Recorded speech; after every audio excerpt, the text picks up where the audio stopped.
Netflix is bringing a lot of world cinemas. Too Old for Fairy Tales comes from Poland, so this was a nice little surprise for me. Originally, I clicked on it just to see what it was all about in terms of seeing a movie revolve around an esports champion. So this movie is a nice little coming of age story. Like it's done really well. The pacing's quite fast, and we really get to see a lot of character development for a small cast that it revolves around, and it kind of reminds me a little bit of Diary for a Wimpy Kid, but it's more of about learning about life's lessons. So it is trying to push a number of different ideals across, which do come across quite well, and it's done reasonably well with a number of bit of comedy aspects into it. It's not really, shouldn't probably have the comedy tag on it, but there are some comedy moments in it. It's part of the coming of age story that, you know, is the tried and true tested it, because we all go through it. But for Waldeck, his life gets turned around when his mum unfortunately becomes ill, and he has to get looked after by his aunt, and he's also trying to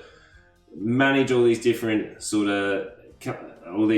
experiences that are all coming. So obviously he's got some internal conflicts with his friendship group, he's got a new romance interest, he's got to deal with his mum's illness, so she's off doing treatment where she doesn't actually tell him about it, and he has to discover it on his own. And he has an aunt that's obviously is pushing him to become more independent, because you can see from the outset that obviously Waldeck's life revolves around his esports training, and his mum's just really overprotective and doesn't let him do anything without her being around, and really holding his hand the entire way through.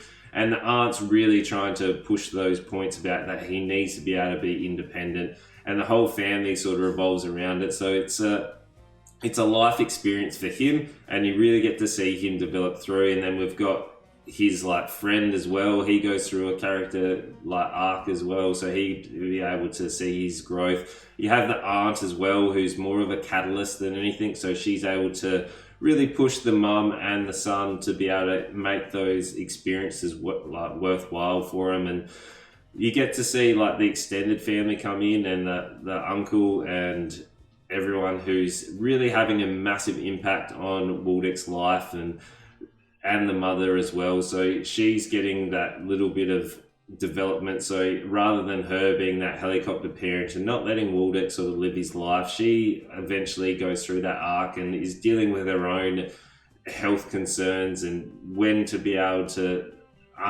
take the cotton wool away from Waldeck, so let him be able to be his own person and be able to get those life experiences that you need to be successful in life, and just be able to navigate your way throughout the world. Where Waldeck does a really good job in terms of portraying the esports. Unfortunately, it felt like it a little bit stereotypical right at the start, but it's a great choice, and you can see his like interaction naivety through all the experience that he gets, and like him developing his own esports team, and just really being put out of his comfort zone, with him having to be able to gain his own independence and learn all the tasks that he's never had to do. Because obviously, like just at the start, you got the auntie who's just really pushing him to like make his own breakfast and pick his own clothes, and obviously that was all done for him, and you can see how he's that real spoiled brat. And by the end of the actual movie, you can see that full change, which is normally hard to do in these coming to age tales, but they've done a really good job. Like, it's really enjoyable, the pacing's good, so it's going to keep you there the whole time, and you're going to be engaged. The dub, unfortunately, is a little bit off, but that's going to happen with dub. Overall, really enjoyable. For me, it's like a 3.5 out of 5. There are some times where the scenes go for a little bit long, or you have some internal monologue, or the acting's a little bit off. But overall, great coming of age tale. And yeah, let me know if you're going to watch it below. It's out on Netflix now, and you know what to do. Make sure you like, comment, subscribe, and tell your friends.